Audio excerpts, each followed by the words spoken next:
Bien-aimé, sois béni. Sois abondamment béni ce matin.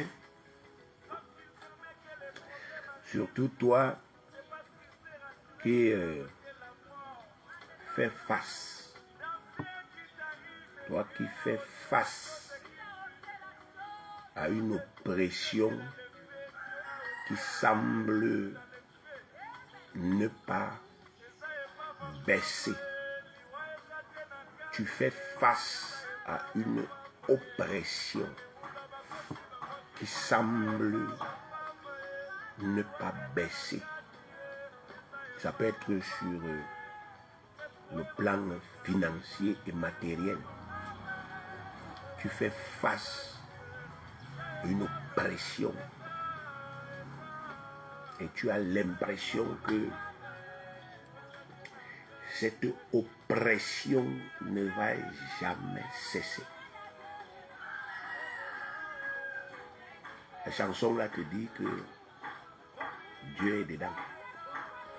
Il est avec toi dans cette bataille. Parce que tu as décidé de faire face, pas de fuir. Les oppressions viennent du diable.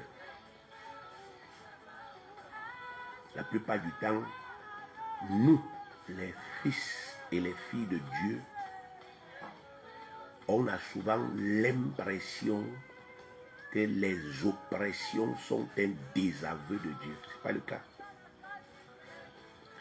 Les oppressions diaboliques, quelle que soit leur forme, ne sont pas toujours un désaveu de Dieu. Quand on est un enfant de Dieu et qu'on se retrouve, n'est-ce pas, effectivement, dans le feu, ça ne veut pas dire que, bien aimé, Dieu nous a désavoués. Non. Ça veut dire que notre adversaire, qui est le diable, redouble simplement d'intensité dans le combat qu'il mène contre nous, afin de pouvoir briser, si possible, notre foi. Parce qu'il sait que la victoire qui triomphe finalement de ce monde, c'est notre foi. Ce qui nous permet de gagner, c'est notre foi. C'est aussi pour cela qu'il s'acharne. Il y a des moments où vous jeûnez et vous priez, mais vous ne voyez rien. Il y a des moments où vous pratiquez, il y a des périodes où vous pratiquez les principes, mais vous ne voyez rien. Il y a des périodes où vous êtes oppressé. Vous cherchez la voix de Dieu, vous n'entendez rien. Vous cherchez un signe, mais vous ne voyez absolument rien. Vous pouvez vous référer dans Genèse. Quand vous allez dans la Genèse, je crois au chapitre 26, vous allez voir l'histoire d'Isaac, le fils d'Abraham. On vous dit que ce gars s'était installé dans le territoire des Philistins. Et il s'est mis à prospérer. Je ne sais pas si vous voyez un peu, vous allez dans un territoire étranger et vous commencez à prospérer plus que les gens que vous trouvez là-bas. Et ça suscite naturellement leur jalousie, leur haine, leur méchanceté. Et les gens se mettent, n'est-ce pas, effectivement, à vous oppresser. Comme ça qu'Isaac a commencé à vivre l'oppression. Isaac faisait l'élevage, il faisait l'agriculture. Et la ressource principale, c'est l'eau. Il avait les puits que son père avait creusés. Les Philistins ont commencé à boucher ces puits. Vous imaginez ce qu'il faut pour creuser un puits dans des endroits qui sont la plupart du temps désertiques. Ils ont bouché les puits. Il dit que ce n'est pas tes puits. Ils sont venus l'affronter ouvertement. Isaac avait le choix, soit de prendre les armes, de s'irriter, de s'énerver, de se fâcher, ou bien alors de rester calme. Bien aimé, il a choisi de rester calme, de se confier en Dieu. On a bouché un puits, il est parti creuser un autre. On est encore venu boucher, il est encore parti creuser. On est encore venu boucher, il est encore parti creuser. Finalement, les gens là lui ont dit non, ça va. Et c'est ainsi que, bien aimé, il a pu retrouver un peu de paix. Mais ce que j'ai noté quand j'ai étudié ce récit, c'est que pendant tout ce temps où on bouchait les puits d'Isaac injustement, Dieu n'a pas parlé. Dieu ne s'est pas révélé à Isaac. Dieu n'a pas dit à Isaac, écoute, Isaac, reste tranquille, je suis là. Non, il n'a pas parlé. C'est quand la bataille là, Isaac l'a remporté. C'est là où Dieu lui a donc parlé. Il a dit, je suis avec toi. Donc depuis ce temps-là, lorsqu'on est venu agresser Isaac, Dieu était là. Il ne faut donc pas que vous pensiez que, effectivement, les oppressions diaboliques sont un désaveu de Dieu. Dieu vous a désavoué. Dieu n'est plus là. Il ne vous soutient plus parce que vous avez initié un projet pour Dieu. Bien aimé, moi je connais cette histoire. Je parle non seulement par connaissance, mais par expérience. J'ai initié énormément de projets pour Dieu. J'ai sacrifié ce que j'avais d'essentiel pour ma vie. Mais ça n'a pas toujours connu ce que je voulais. J'ai vécu des attaques. Et après, je me suis posé des questions. Je me suis dit, mais Seigneur, au juste, est-ce que ça vaut même la peine? Et je viens de faire des sacrifices. J'aurais pu prendre ce que j'ai sémé là pour ce ministère. Parce que je veux que le ministère prenne corps. Je veux que les serviteurs de Dieu soient, n'est-ce pas, effectivement autonomes. Je veux qu'ils soient encouragés. Mais Seigneur, quand je fais autant de sacrifices et d'efforts et que l'ennemi vienne détruire, qu'est-ce que tu veux que je pense? Est-ce que tu veux que je sois encouragé? Est-ce que tu veux que je sois content? L'Éternel ne m'a jamais répondu. Absolument pas. C'est moi-même qui ai dû faire, n'est-ce pas, preuve de... qui ai dû faire une introspection, qui ai dû m'arrêter moi-même pour dire, bon, si Dieu est contre moi et que Dieu n'approuve pas ce que je fais, pourquoi malgré tous ces déboires, il continue toujours de faire en sorte que les choses avancent, même si c'est petit à petit? Pourquoi il n'a pas accepté que l'œuvre là puisse être détruite? S'il ne voulait plus, s'il n'était plus là, s'il ne considérait plus ça, mais pourquoi il n'a pas simplement laissé que ça meure? Donc, à un moment, nous avons aussi besoin, en tant qu'enfants de Dieu, nous qui faisons face à des oppressions, on a besoin de s'arrêter, de faire des introspections, de rentrer en nous-mêmes. Je me dis, mais vraiment, ça monte déjà dans mon cœur de me plaindre, de me fâcher, de m'irriter, parce que ça fait trop longtemps. Ça monte déjà, ça bouillonne là, ça s'élève déjà. J'ai même déjà envie de pécher contre Dieu, parce que j'estime que c'est trop. Parfois, c'est vraiment trop. Ça monte, ça bouillonne. Et on a envie de s'arrêter, on a envie même de sombrer. Parce qu'on ne comprend pas pourquoi est-ce qu'on peut être honnête et sincère et dévoué. Et en même temps, c'est nous qui faisons l'objet de la méchanceté du diable. On a l'impression que Dieu nous livre au diable.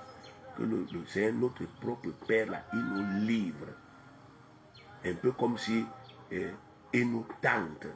Bon, je vais laisser qu'on détruise tes choses là, je vais voir comment tu vas réagir, je vais voir ce que tu vas faire. On a un peu ces impressions là, ce n'est pas vrai. La Bible dit que Dieu a besoin que nous soyons forts et il nous fortifie. C'est aussi simple que ça. Il veut que je sois fort et il me fortifie. Comment? En permettant des situations difficiles qui sont, n'est-ce pas, effectivement, l'émanation de l'adversité satanique. Regardez, David était encore berger des moutons. Mais on vous dit que celui qui s'est opposé à lui, c'était un roi.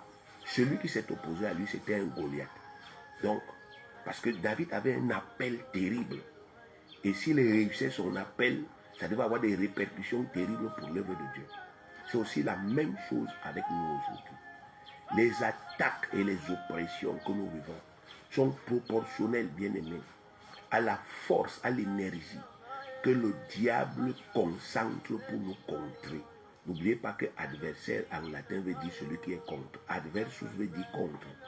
Donc il y a un esprit qui est toujours contre nous sur la terre. Il travaille pour nous contrer. Mais Dieu permet cela. Il permet ça pour nous rendre forts. Souvent le diable se dit, comme j'ai déjà fait telle chose à Abraham, je l'ai humilié, j'ai frappé ses finances, je l'ai réduit à sa plus simple expression. Le diable se dit, il va s'irriter, il va s'énerver. J'ai même frappé, n'est-ce pas, le ministère. Le diable se dit, non, il va s'énerver, il va s'irriter, il va dire à Dieu, ah, je ne fais plus, je ne mets plus mon cœur. Et Dieu se dit, non, il ne va pas le faire.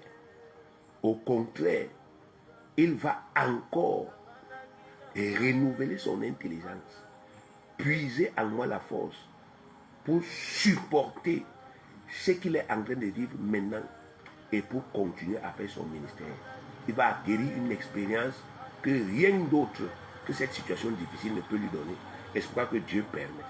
Donc, bien aimé, si c'est ton cas, si là où tu es là, tu as vécu ce que je dis là, les oppressions dans les projets que tu fais pour Dieu, tu fais des projets pour le Seigneur, mais tu vis des oppressions. Tu vis des oppressions. Alors, bien aimé, il faut, n'est-ce pas, effectivement, rester calme et continuer, n'est-ce pas, à te confier en Dieu. Il est le Dieu qui brise les oppressions. Dans le psaume 46, il est écrit que c'est lui qui fait cesser les combats jusqu'au bout de la terre. Donc même si le champ de bataille là, dans lequel tu te trouves, s'étend d'ici jusqu'en Corée du Nord, Dieu dit que c'est lui qui fait cesser les combats sur toute la ligne de front. Continue de lui faire confiance. Je ne suis pas en train, n'est-ce pas, effectivement, de faire de, je ne sais pas comment on appelle, la motivation. Je te parle de la foi. Dieu est avec nous. C'est un fait inaliénable. Et quelles que soient les impressions qu'on peut avoir à un moment donné, ça ne change rien à la vérité. Il a dit que ne crains rien. Ésaïe 41, verset 10, ne crains rien, car je suis avec toi. Ne promène pas des regards inquiets, car je suis ton Dieu. C'est moi ton Dieu. Ce n'est pas le démon qui est mon Dieu. Ce n'est pas le sorcier qui est mon Dieu. Celui qui est alpha et oméga dans ma vie, il s'appelle Dieu, créateur du ciel et de la terre, le Père du Seigneur Jésus-Christ de Nazareth. C'est lui qui est, n'est-ce pas, mon Dieu. Et c'est lui, n'est-ce pas, effectivement, qui a le dernier mot. Donc, aussi longtemps qu'il permet ces choses dont je parle, ces oppressions, je continue de supporter. Je te conseille aussi, je t'encourage aussi à continuer de supporter, à ne pas voir ces phénomènes que tu vis comme étant, n'est-ce pas, effectivement, un rejet, parce qu'il y a Dieu dedans. Alors, bien aimé, nous allons continuer avec notre programme. Bien comprendre ce que nous sommes devenus par la nouvelle naissance. J'ai déjà fait 4 vidéos dessus. Bien comprendre ce que nous sommes devenus par la nouvelle naissance. J'ai fait 4 vidéos.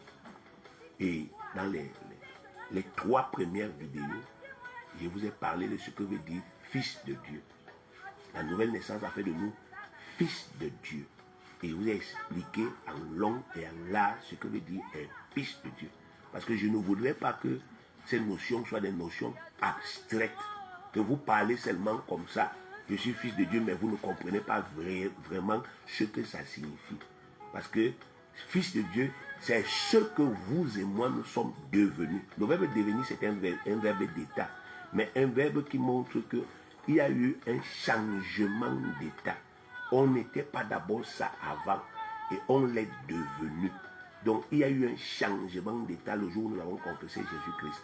Ce changement d'état a été matérialisé par, n'est-ce pas, effectivement, l'implantation du Saint-Esprit en nous, la semence incorruptible de Dieu, qui est, n'est-ce pas, la plénitude de la divinité. Donc là où nous sommes là, nous sommes exactement comme, n'est-ce pas, notre Père, en tout point. Nous sommes exactement comme notre Père qui est dans le ciel. Il est saint, nous sommes saints, et nous allons le voir. Mais Jean 3,6 dit que ce qui est de la chair est chair, ce qui est de l'esprit est esprit. Il fallait donc que je commence par m'appesantir dessus, pour que toi là, bien-aimé qui est né de nouveau, que tu ne te vois plus comme un simple homme, mais comme un homme qui est baptisé du Saint-Esprit, qui est pleinement immergé à l'intérieur. Un homme qui porte la plénitude de la vie de Dieu. La deuxième partie que nous avons commencé, n'est-ce pas, lors de la 4e vidéo, disait que nous sommes devenus, en tant qu'enfants de Dieu, nous sommes devenus héritiers de Dieu et co-héritiers de Christ. Donc, on a vu qu'un héritier, c'est quelqu'un qui reçoit par voie de succession ou par voie testamentaire des droits, des biens et une charge. Et que dès qu'il reçoit cela, alors il est libre de jouir de ces biens-là en respectant les prescriptions du testament. C'est-à-dire le testateur, il me donne un héritage, c'est-à-dire il me donne un ensemble de biens, il me donne un ensemble de droits et il me donne une charge. Donc les biens qu'il me donne, les droits qu'il me donne, c'est pour me permettre d'être dans les conditions idoines pour remplir ma charge. Donc quand vous êtes un héritier de Dieu, si vous prenez la charge, vous mettez ça de côté, alors vous ne pouvez plus, n'est-ce pas, effectivement, revendiquer les biens et les droits. Il faut que vous compreniez cela. Aujourd'hui, il y a beaucoup d'enfants de Dieu, n'est-ce pas, effectivement, qui se comportent encore comme des mendiants, parce qu'ils ne comprennent pas ce que veut dire un héritier. Donc, c'est très important que vous le compreniez. La Bible dit que la foi est une ferme assurance des choses qu'on espère.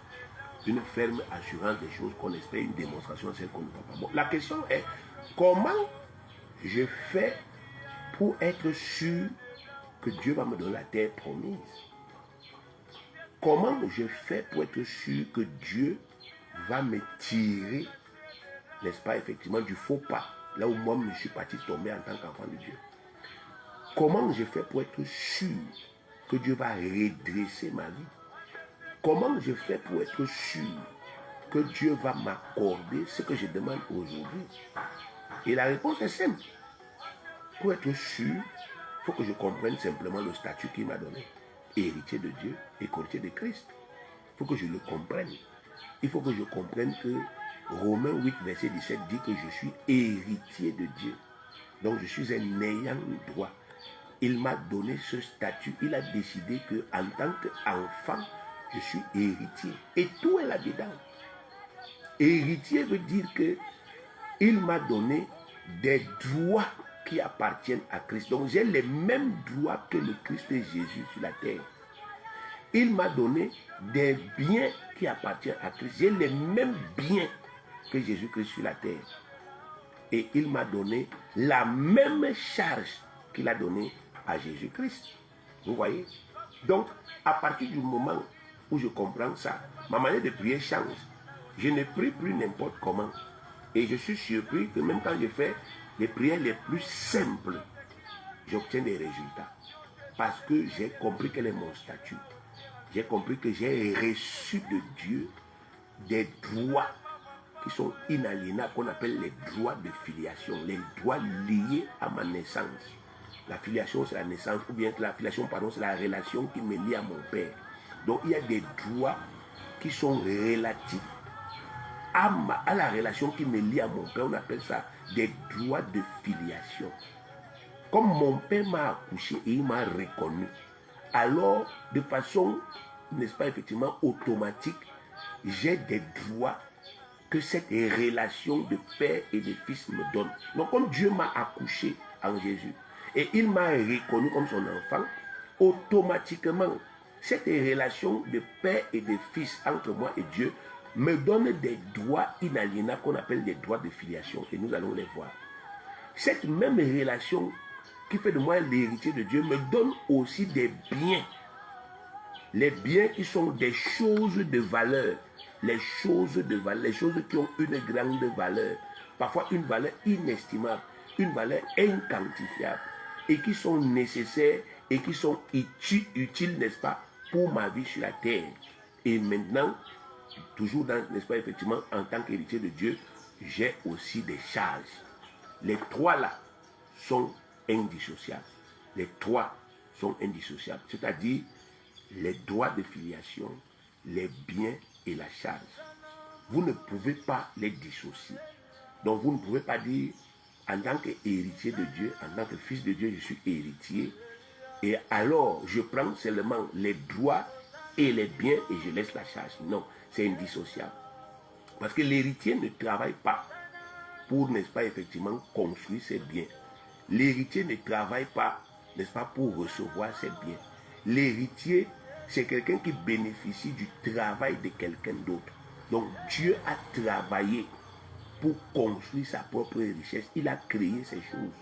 Mais il a décidé maintenant de nous accoucher et nous donner un statut particulier. Et il voudrait que ce soit ce statut-là, bien aimé, qui régisse nos rapports avec lui. Donc, quand je prie Dieu, Dieu veut entendre la prière d'un héritier de Dieu. Dieu veut écouter la prière d'un fils qui est d'abord héritier de Dieu et qui est héritier de Jésus-Christ. Il ne veut pas écouter la prière d'un mendiant parce que c'est ce que j'étais avant de naître de nouveau. Donc, il veut écouter la prière d'un fils doublé d'un héritier naturel légitime de Dieu et d'un héritier de son fils Jésus-Christ. À partir du moment où, bien aimé, je le comprends, je le crois et que je le revendique, alors je suis surpris de voir que des choses terribles me sont accordées. Parce que, bien aimé, je me mets simplement dans la peau d'un héritier. La peau de l'héritier. Et j'agis simplement comme un héritier et je vois des résultats qui dépassent l'entendement. Parce que je suis, en tant qu'héritier, je suis propriétaire de ce que je revendique. En tant qu'héritier de Dieu, je suis propriétaire. La Bible dit dans Genèse chapitre 24, verset 1. Genèse 24, verset 1. À l'Éternel, la terre et ce qu'elle renferme, le monde et ce qu'il habite. À l'Éternel, la terre et ce qu'elle renferme, le monde et ce qu'il habite.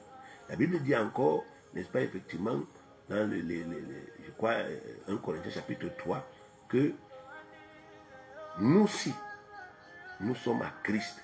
Christ est à Dieu. Tout ce que Dieu a créé est à nous. Tout ce que Dieu a créé est à nous. Nous sommes à Christ et Christ est à Dieu.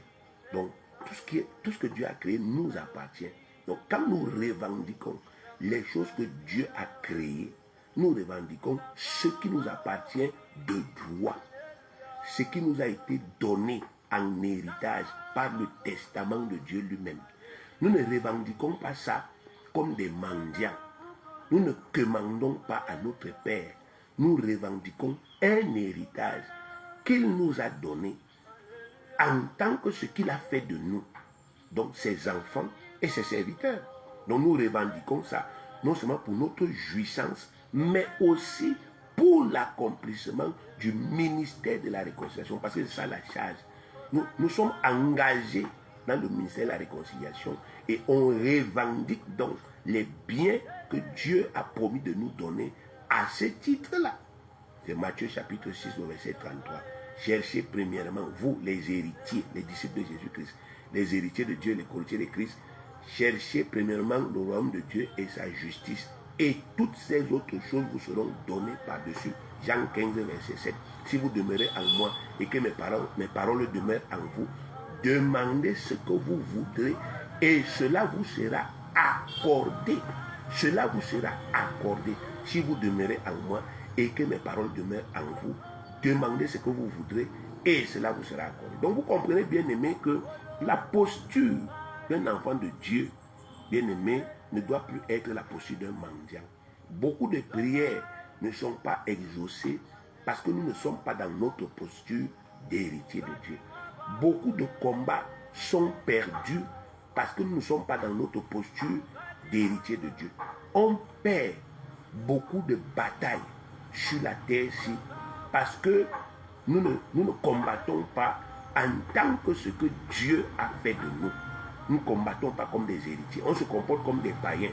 On va dans les églises, on va voir des gourous, on leur demande de prophétiser le bonheur sur nous, de prophétiser la richesse, de prophétiser les voyages, de prophétiser les mariages, etc., etc.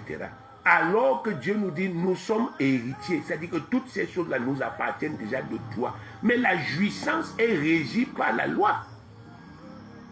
Quand on vous donne un héritage, il y a toujours une loi qui régit la jouissance.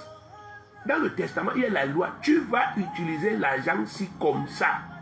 Voici qu'est-ce qui doit être ta priorité.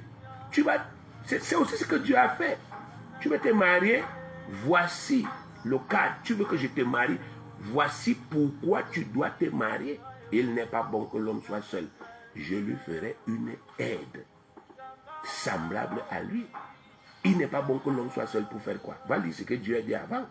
L'Éternel Dieu prit l'homme et le plaça dans le jardin d'Éden pour le cultiver et pour le garder. L'Éternel Dieu donna cet ordre à l'homme. Tu pourras manger de tous les arbres du jardin, mais l'arbre la connaissance du bien et du mal, tu n'en mangeras point. Car le jour où tu en mangeras, tu mourras. Donc, la femme est venue trouver que l'homme avait déjà reçu une charge. L'homme avait déjà reçu un ministère. L'homme avait déjà reçu des lois. Et Dieu a dit qu'il n'est pas bon que l'homme soit seul pour la charge là et pour les lois là. Il faut quelqu'un pour l'aider.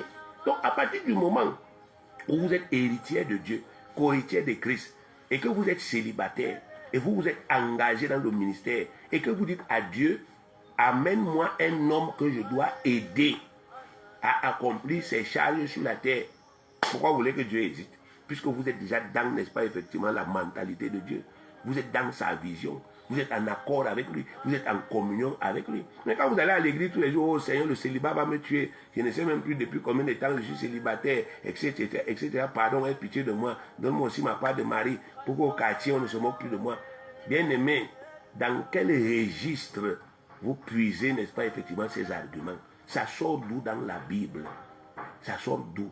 Dieu ne peut pas écouter une prière qui ne s'appuie pas sur quelque chose que lui l'a dit, sur une base que lui n'a pas établie. Quand on demande quelque chose à Dieu, on doit s'appuyer sur ce que lui, il a dit et sur le statut qu'il nous a donné. On ne peut pas demander à Dieu ce qu'il ne nous a pas donné. Et on ne peut pas bien aimer recevoir de lui ce que lui, il a dit que ce n'est pas disponible.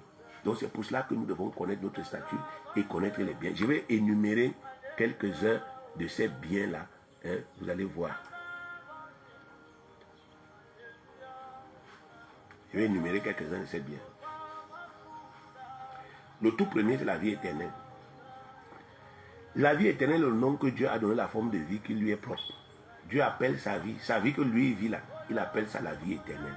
En contraste avec toute autre forme de vie, parce que cette vie est parfaite, elle est immortelle, elle est sans commencement ni fin. Donc, la vie éternelle est le premier bien que Dieu nous a donné. Lorsque nous avons cru en notre Seigneur Jésus-Christ, le premier bien qu'il nous a donné, c'est la vie éternelle. La vie éternelle, la même forme de vie que lui. Il nous a donné la vie éternelle. Regardez Jean 5, 24. En vérité, je vous le dis, celui qui écoute ma parole et qui croit en celui qui m'a envoyé a la vie éternelle et ne vient point en jugement, mais il est passé de la mort à la vie. 1 Jean 5, 12 à 13. 1 Jean 5, 12 à 13. Celui qui a le Fils a la vie, celui qui n'a pas le Fils, que le Fils de Dieu n'a pas la vie. Je vous ai écrit ces choses afin que vous sachiez que vous avez la vie éternelle, vous qui croyez au nom du Fils de Dieu. Donc le premier bien que Dieu nous a donné, c'est la vie éternelle, c'est un don. Ça veut dire que lorsque Christ reviendra, nous allons vivre éternellement, sans plus jamais mourir. Nous allons vivre comme Dieu vit actuellement. Nous allons vivre comme Christ même vit actuellement. On vous dit par exemple, le Christ est assis à la droite de Dieu depuis plus de 2000 ans. Il ne s'est jamais fatigué. Il ne s'est jamais lassé. La vie humaine n'est pas comme ça. La vie humaine se détériore. La vie humaine, on se fatigue, c'est ça. La vie humaine est sous l'emprise du temps. On subit le temps. Mais ce n'est pas comme ça que la vie spirituelle est, la vie de Dieu, la vie éternelle. La vie éternelle, on ne sent pas le temps. Dieu a dit quelque part, un jour est comme 1000 ans. 1000 ans sont comme un jour. Beaucoup d'enfants de Dieu ont souvent l'impression que lorsque, effectivement, le Christ reviendra et que nous serons enlevés vers le ciel, on va commencer encore à compter les jours comme on compte le calendrier aujourd'hui. Lundi, mardi, mercredi, jeudi, non. Premier mois, deuxième mois, non. Cette vie-là, c'est une vie qui se renouvelle. C'est une vie qu'on ne sent pas le poids du temps. C'est qu'on dit Dieu ne vieillit pas. Le temps n'a pas d'impact sur Dieu. Dieu ne vieillit pas. Jésus-Christ ne vieillit pas. Là où il est là, il ne vieillit pas. Vous ne pouvez pas voir Jésus, on vous dit, bon, maintenant il a déjà les rides parce qu'il a 2000 ans. Non, le temps n'a pas de pouvoir sur lui. Parce qu'il a la vie éternelle et il vit déjà ça. Actuellement, cette vie éternelle, elle est en nous, mais elle est latente. C'est le Saint-Esprit que vous voyez là qui est la vie éternelle. mais elle est encore latente. Parce que le corps, s'il n'est pas encore transformé, il faut que notre corps soit transformé pour que cette vie devienne, n'est-ce pas, opérationnelle. Et la transformation aura lieu lorsque Jésus-Christ va revenir, pas avant. Donc maintenant, on a déjà la vie éternelle, mais on ne peut pas encore vivre éternellement. On vit encore, n'est-ce pas, effectivement, la vie des êtres humains de cette terre. Mais quand Christ va revenir, nous allons, n'est-ce pas, effectivement, être métamorphosés, nous allons être transformés et nous allons, n'est-ce pas, effectivement, revêtir cette nouvelle forme de vie. Donc la vie éternelle, c'est un don. Romains 6, 23. Car le salaire du péché, c'est la mort, mais le don gratuit de Dieu, c'est la vie éternelle en Jésus-Christ notre Seigneur. Le don gratuit de Dieu, c'est la vie éternelle en Jésus-Christ notre Seigneur. Donc, bien aimés, les doctrines qui vous disent que si vous commettez un péché aujourd'hui, vous qui avez déjà confessé Jésus, vous allez perdre la vie éternelle, sont des doctrines de démons. Elles sont des doctrines démoniaques. Parce que Dieu ne nous a pas donné la vie éternelle comme quelque chose qu'on peut perdre. Il nous a donné la vie éternelle comme une vie qui fait partie de nous, sous la forme du Saint-Esprit qui est en nous. Le Saint-Esprit fait partie de nous. Dieu ne nous a pas donné le Saint-Esprit comme il donnait ça à l'Ancien Testament. C'est dans l'Ancien Testament que les gens pouvaient perdre encore ça. Si tu fais ceci, tu vas perdre. Mais nous, Dieu ne nous a pas donné le Saint-Esprit sous cette forme-là. Il nous a donné le Saint-Esprit sous forme d'une semence qui fait de nous des enfants de Dieu, donc qui fait partie de nous. On ne peut plus nous séparer du Saint-Esprit, puisqu'il fait partie de nous. Il fait partie intégrante de nous comme une semence. C'est notre esprit. Dès lors qu'on l'avons reçu, il devient pour nous notre Saint-Esprit. Et il est en chacun de nous. 1 Corinthiens 6, 19 dit qu'il habite en nous. Notre corps est le temple et il habite là, il demeure là. 1 Jean, n'est-ce pas, effectivement, 3, verset 9 dit qu'il demeure. La semence incorruptible demeure. Donc les gens qui vous disent que vous devez, n'est-ce pas, effectivement, faire attention. Parce que si vous arrivez à commettre un péché, vous allez perdre la vie éternelle. Ils sont complètement à côté de la plaque, bien-aimés. Et ils vous enseignent un évangile tordu. La vie éternelle, c'est un don. Romains 6, verset 23 dit c'est un don. Le don gratuit. Un don est déjà gratuit. La gratuité, c'est ce qui est donné. Donc, si Dieu utilise les deux substantifs, la don gratuit, c'est pour vous montrer qu'on ne paye pas la vie éternelle. C'est un don. C'est un don. Et un don inaliénable. Dieu ne va jamais se repentir de ça. Parce que nous sommes son peuple, ses enfants. Nous sommes nés de lui. Et nous sommes membres du corps de Christ. Là où je suis le doigt de Jésus. Ça veut dire que le jour où, n'est-ce pas, effectivement, Jésus va venir, il ne va pas laisser son doigt ici, il va prendre son doigt, il va partir avec.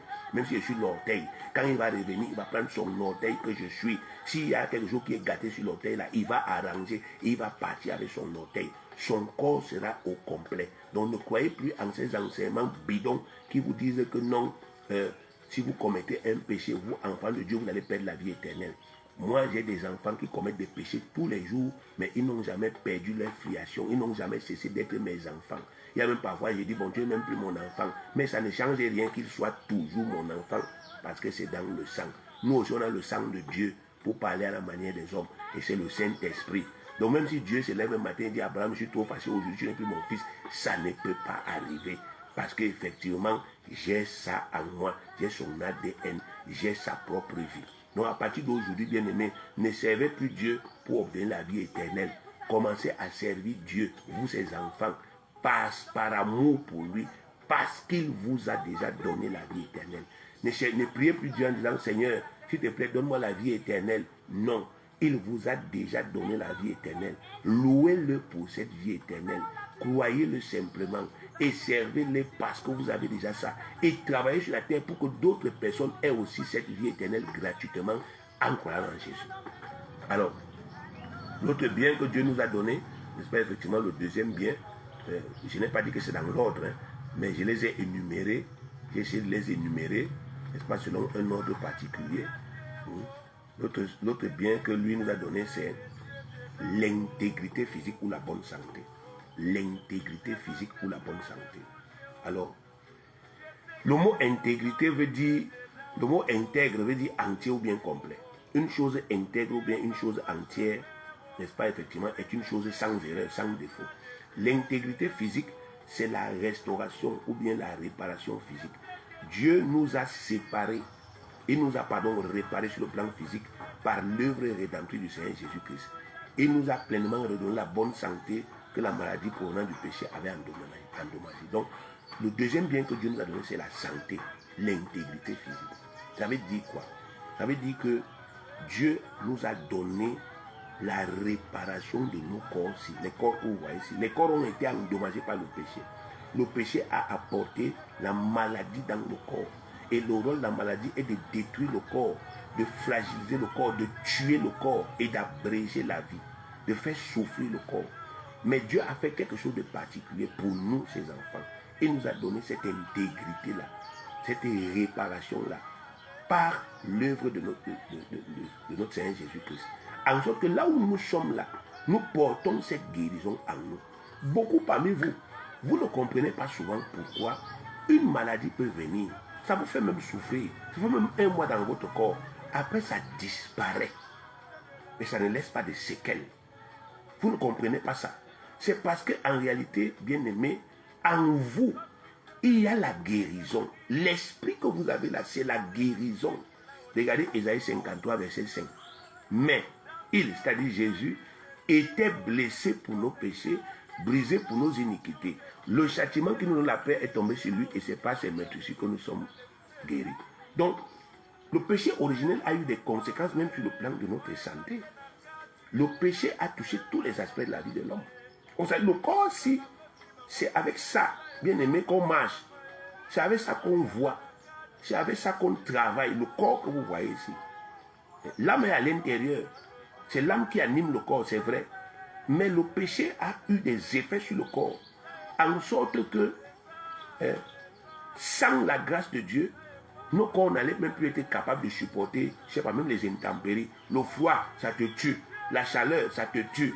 Je ne sais pas, une petite intoxication alimentaire, ça te tue. Tu meurs, ainsi de suite. Ça fait en sorte que tu ne peux plus vivre le nombre de temps que Dieu a prévu que tu vives sur la terre et accomplir le travail pour lequel Dieu a prévu que tu sois sur la terre. C'est pourquoi Dieu, dans sa sagesse, il a donc décidé que non, à travers l'esprit qu'il a mis en nous, il va nous donner la santé, il va nous donner la guérison, l'intégrité physique. Donc il va réparer nos corps.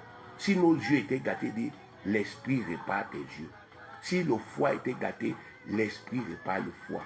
Si, n'est-ce pas, les dents étaient gâtées, l'esprit répare les dents. Si, n'est-ce pas, effectivement, le sang était gâté, parce qu'il y a les maladies du sang, le sang est gâté, tu ne peux plus, n'est-ce pas, effectivement, vivre longtemps. L'esprit, là, répare le sang. C'est pourquoi vous voyez que les enfants de Dieu vivent aujourd'hui, bien aimés, dans un monde là où il y a énormément de maladies, il y a énormément de choses, mais eux n'ont pas ça. Vous avez plein d'enfants de Dieu qui ont eu des cancers. Moi, je connais des sœurs qui ont eu le cancer du sein. On a dit, il faut faire des chimios, il faut faire ceci, il faut faire cela. Mais ces gens sont venus à l'église, on leur a simplement rappelé qu'est-ce qu'il y a déjà en elles. On a dit, sœur, c'est vrai que tu as eu le cancer du sein. C'est vrai, on ne le nie pas. On a fait les tests. Il y a une boule. Il y a tout ce que tu veux. Mais c'est aussi vrai qu'il y a le Saint-Esprit. Crois que le Saint-Esprit, c'est la guérison de tes seins. Et les gens ont cru. Et quelques temps après, quelqu'un part encore à l'hôpital, on pas touché, on voit le cancer des seins a comment disparu. Parce qu'en Christ, Dieu nous a donné la guérison. La guérison là est déjà en nous. Elle est là en nous. Vous savez, un jour, j'avais prié pour une jeune femme. Cette jeune femme-là, elle avait attrapé le HIV, mais elle ne le savait pas elle-même. C'est après peut-être un an que, bien aimée, elle est partie à l'hôpital. Elle a fait des tests parce qu'elle avait eu, je crois, la typhoïde. Elle a fait des tests et les tests ont révélé qu'elle avait le HIV. Mais c'était une fille de Dieu, elle était née de nouveau. Elle avait, n'est-ce pas, effectivement, le Saint-Esprit. Et quand son père l'a amenée à l'église pour me rencontrer, pour qu'on prie pour elle, le Seigneur nous avait donné une révélation. Il nous avait montré son corps. Et dans son corps, il y avait comme une herbe verte qui grandissait. Et il y avait comme une machette qui coupait toujours ça. Ça coupe. Quand ça grandit, la machette coupe. Ça coupe. Et il nous a expliqué que l'herbe verte là, c'est le HIV, c'est la maladie. La machette qui coupe là, c'est le Saint-Esprit. Et il nous a dit, ça fait plus d'un an que cette fille a cette maladie. Mais si vous voyez qu'elle n'a jamais fait la maladie, c'est parce que l'Esprit taille ça en elle. L'Esprit, n'est-ce pas, effectivement, la guérit. Même à son insu, l'Esprit travaille. Donc on a une guérison en nous. Et on doit le savoir.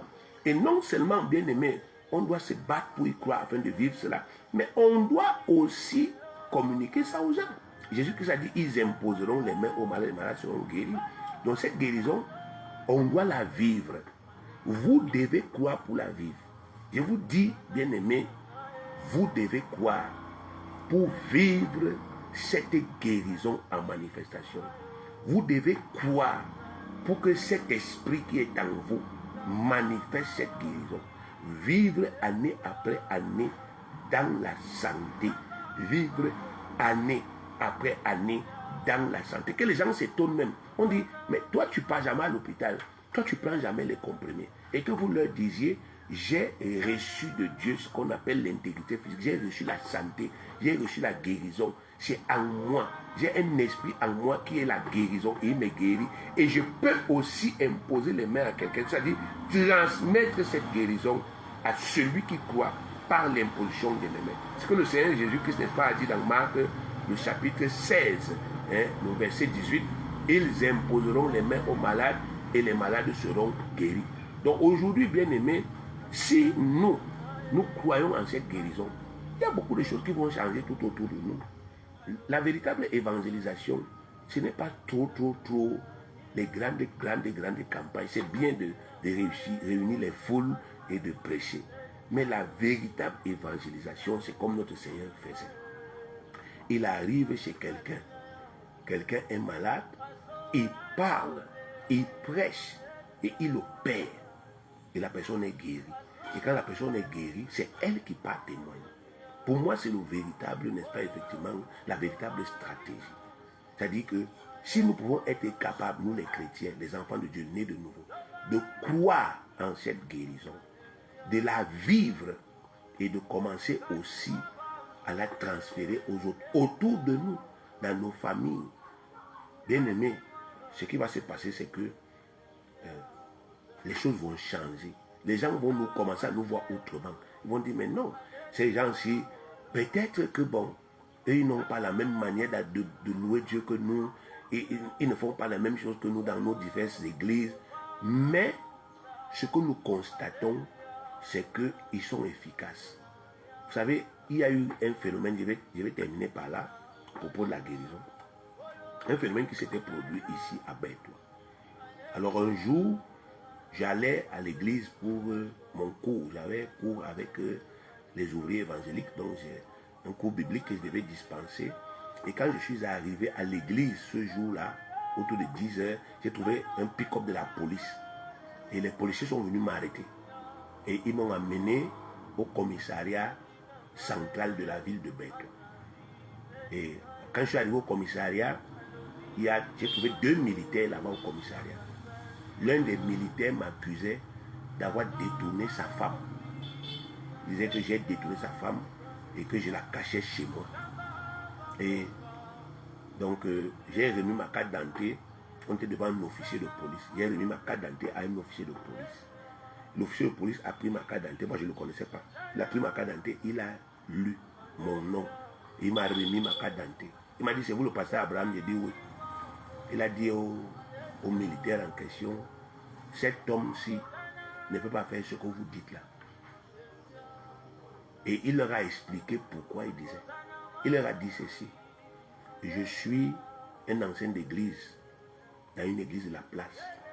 Ma femme a eu les myomes ou les kystes, quelque chose comme ça. Bref, vous connaissez l'histoire là, qui gonfle souvent les ventres des femmes. On a tout fait, mais on n'a jamais obtenu de guérison. Et alors j'ai écouté les émissions de ce pasteur à la radio et j'ai envoyé ma femme dans son église. Ma femme est allée là-bas à l'église. Il a prié pour ma femme en 1 semaine et tout cela a disparu du ventre de ma femme. Et ma femme est rentrée chez moi. Il n'a pas détourné ma femme. Donc, ce que vous dites là, je ne peux pas le croire. Et il m'a donné ma carte d'identité. Il a dit, pasteur, rentrez chez vous. C'est le jour là où c'est le jour là que j'avais su que cette femme pour qui j'avais prié était sa femme. Sinon que moi je ne la connaissais pas. Absolument pas. Vous voyez? Mais le simple fait que j'ai décidé de croire en la guérison spirituelle, le simple fait que j'ai décidé d'y croire et de l'expérimenter a permis que, bien aimé, je puisse rendre ministère à la femme de cet homme. Et sans m'en rendre compte, je me suis rendu un service. Parce que quand on m'a accusé faussement, le Seigneur a arrangé le temps, les circonstances, pour que je me retrouve devant quelqu'un qui avait un bon témoignage. Je peux encore vous rendre notre témoignage. Je prêchais à la radio à l'époque abondamment. Et puis un jour, je me réveille le matin, je vais au bureau, je trouve un homme aveugle. Il a sa canne, il est aveugle, il est là avec sa fille. Et il me demande, est-ce que c'est ici, là où il y a le prêtre qui prêche à la radio? Je dis, il n'y a pas de prêtre ici, c'est un pasteur. Il me dit, ok, j'ai écouté la radio et vous avez dit que vous, le Seigneur Jésus guérit, même il ouvre même les yeux des aveugles. Mais je ne vois pas, je suis venu pour ça. Mais j'étais d'abord un peu choqué. En fait, quand il dit choqué, ça veut dire mon cœur a d'abord un peu battu. Parce que je n'avais jamais eu cette expérience. Alors, je me suis dit, ah Seigneur, il a écouté l'émission à la radio et ce que j'ai dit était vrai. Donc je ne peux pas reculer. On est entré dans mon bureau et je lui ai prêché l'évangile. Il a confessé Jésus-Christ. Et je lui ai demandé s'il avait quelque chose à confesser. Il a dit oui. J'ai fait beaucoup de mal aux gens, j'ai volé, il a confessé ses péchés, il était très honnête. Après, je lui ai demandé, bon, est-ce que tu crois que si je pose mes mains sur tes yeux, tu vas voir? Il a dit, je crois, si je ne croyais pas, je ne serais pas là. J'ai mis mes mains sur ses yeux, j'ai prié au nom de Jésus-Christ. Je lui ai dit, ouvre tes yeux, tu vois. Il a fait l'acte d'ouvrir les yeux, il n'a rien vu. Alors je lui ai dit, ok, on va recommencer. À la troisième fois, bien aimé, ses yeux se sont ouverts et il a vu. Et c'était quelqu'un du quartier qui me connaissait bien. Et moi aussi, je le connaissais. Quand ses yeux sont ouverts, il a dit, hey, c'est toi? J'ai dit, oui, c'est moi. Donc Dieu a voulu que tu viennes ici avec les yeux fermés. Parce que si tu venais avec les yeux ouverts et que tu me voyais, tu allais dire, non, je te connais au quartier, donc je ne peux pas croire. Donc, bien aimé, on a vécu des choses, n'est-ce pas, effectivement, qui sont extraordinaires. Parce qu'on a cru. La foi en la guérison, c'est un risque. Le vrai problème avec vous, c'est que vous avez peur. Vous avez peur. Il faut faire votre propre thérapie. Dieu a dit, c'est en moi. La guérison est en moi. Et je peux la transmettre. Maintenant, la maladie arrive. Dieu n'a jamais dit que la maladie ne va pas venir. Il a dit que si elle vient, tu vas la détruire. Tu vas, n'est-ce pas, administrer la guérison. Bon, maintenant, quand la maladie arrive, je panique. Je prie une fois, je ne vois rien. Je prie deux fois, je ne vois rien. Alors je panique. La peur me gagne. Et j'arrête le processus que j'ai commencé. Et je rentre dans, n'est-ce pas, le processus normal qui est, bon, va voir un médecin qui fasse comme ça, qui fasse comme ça. Donc je ne vais jamais expérimenter la guérison surnaturelle. Je serai toujours un chrétien limité. Parce que la peur va toujours me ténailler. Or, lorsque on décide d'avoir la foi en Dieu bien-aimé, la foi est un risque. Mais c'est le seul risque payant. Parce qu'il est écrit dans Romains chapitre 10, le verset 11, que quiconque met en lui sa confiance ne sera point déçu. La foi est un risque payant. Moi, je vous dis, j'ai des enfants. Mes enfants, je vous dis, ont souvent fait l'objet des attaques violentes de maladies. Je ne parle pas, bien-aimé, de la fiction. Je parle de mes propres enfants. J'ai 6 enfants que j'ai accouchés avec mon épouse. La dernière a 7 ans. Le premier a 17 ans. Donc j'ai 6 enfants. Et j'ai souvent vu le diable venir frapper mes enfants. Et me mettre dans une posture inconfortable. Je vois l'enfant, il souffre. Je pose les mains sur l'enfant, il continue de souffrir. Je ne vois pas de changement. Mais à l'intérieur de moi, le Seigneur me dit, crois que l'enfant est guéri. Et je persiste. Je dis, Père, je te fais confiance. La vie de cet enfant, je la remets. Il ne bouge pas. Il ne va nulle part. Il reste là. Il est guéri. Et quelques jours après, je vois l'enfant est complètement rétabli. Donc j'ai déjà expérimenté cela. Mais j'ai vu des résultats parce que j'ai été courageux. Parce que j'ai affronté mes peurs, j'ai affronté mes craintes. J'ai lu la parole de la vérité. Elle dit que nous portons ça en nous. C'est cet esprit. Je parle authentiquement en de nouvelles langues. Donc je suis un enfant de Dieu. À ce sujet, il n'y a pas de débat. L'apôtre Pierre était comme moi. Il avait peur de tout et de rien. Il a même régné Jésus. Mais le jour où il a reçu le Saint-Esprit, il a parlé en langue. Ça l'a transformé. Moi aussi, j'ai reçu le Saint-Esprit. Je parle en langue. Donc, ça m'a aussi transformé. J'ai une preuve que cet esprit qui est en moi, s'il est capable de me permettre de parler en de nouvelles langues, il est aussi capable de me guérir. J'ai souvent été malade. Mon corps a souvent été attaqué. J'ai souvent été malade. Parfois, on me donne une profession, on me dit que tu as vécu telle chose, et c'est vrai. Et je suis tombé malade. Mais je n'ai pas bu un seul comprimé. J'ai prié Dieu et j'ai déclaré. Il est arrivé que je fasse des semaines, je suis malade, je souffre. Mais bien aimé, je confesse ma guérison. Et puis quelques temps après, le corps est restauré. Parce que j'ai un esprit en moi. Et ça, c'est le message d'aujourd'hui. Tu dois savoir que tu as un esprit en toi, toi qui es né de nouveau. Et qu'une des fonctions de cet esprit, c'est de te guérir. Une des fonctions de cet esprit, c'est de guérir ta famille. C'est de guérir tes enfants. Ce n'est pas une affabulation. Vous savez, on ne veut pas que nous prêchions cela alors que c'est la vérité. Et nous ne pouvons pas cesser de prêcher cela. Parce qu'un des noms de notre Dieu, c'est Jéhovah Rapha. Et ça veut dire l'Éternel qui te guérit. L'esprit que nous avons, c'est l'esprit de la guérison. L'esprit de la santé.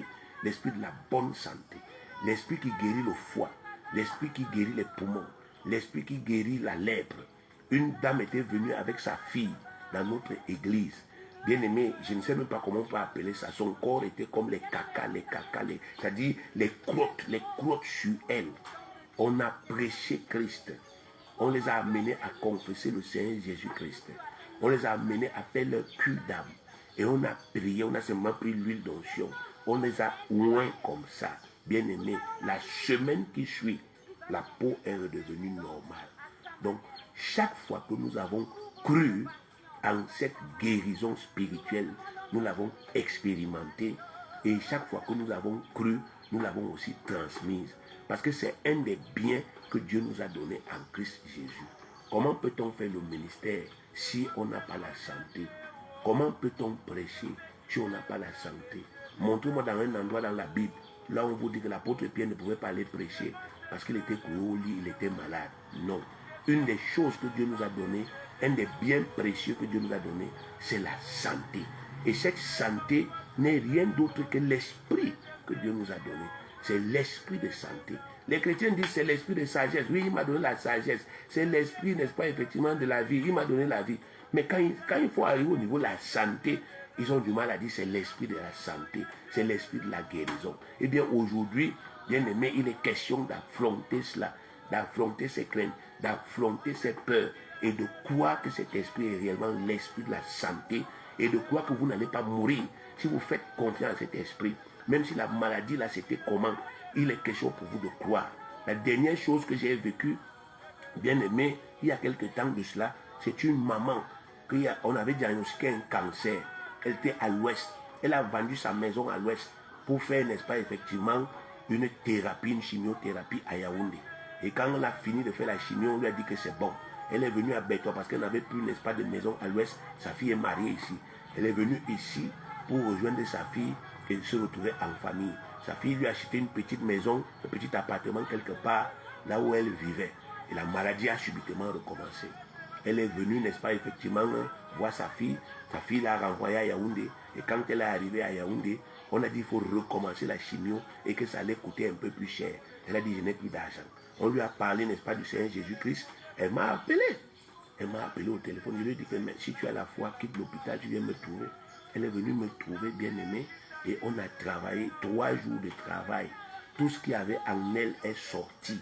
Elle a commencé à saigner, à saigner, à saigner. Quand elle a fini de saigner, bien aimée, le corps s'est rétabli. Le Seigneur l'a guéri. Aujourd'hui, elle est en bonne santé. Donc, tout ceci, ce sont des témoignages qui crédibilisent la parole de Dieu. Donc, quand on dit que le Seigneur Jésus vous a guéri, ce n'est pas qu'il quitte le trône là-bas pour venir vous guérir sur la terre. Vous avez déjà ça en vous. C'est le Saint-Esprit. Et mon travail est de vous ouvrir les yeux, d'ouvrir votre conscience, pour que vous ne cherchiez pas la guérison loin, parce qu'elle est déjà en vous. C'est cet esprit que vous avez reçu.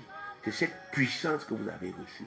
Dieu dit que c'est par cet esprit que vous êtes guéris, parce que cet esprit est votre guérison, cet esprit est votre santé. Commencez à le croire, bien-aimé. Vous allez vivre, n'est-ce pas, effectivement, des merveilles sur le plan de la santé. Et à travers la santé que vous allez commencer à vivre, vous allez évangéliser plus aisément. Ne croyez plus en ces histoires. Il y a des gourous sur la terre. Ils crachent dans l'eau et puis vous partez boire. Ils bénissent l'eau, vous partez boire. Ou bien je ne sais pas quoi. Croyez en la parole de Dieu. Croyez au Saint-Esprit. Soyez courageux. Affrontez vos peurs. Et vous allez commencer à vivre l'intégrité physique. Parce que ça fait partie d'un de vos biens les plus précieux que vous avez reçu en Jésus-Christ en tant qu'héritier de Dieu et côté de Christ. Que le Seigneur vous bénisse abondamment au nom de Jésus-Christ. Et n'oubliez pas de partager.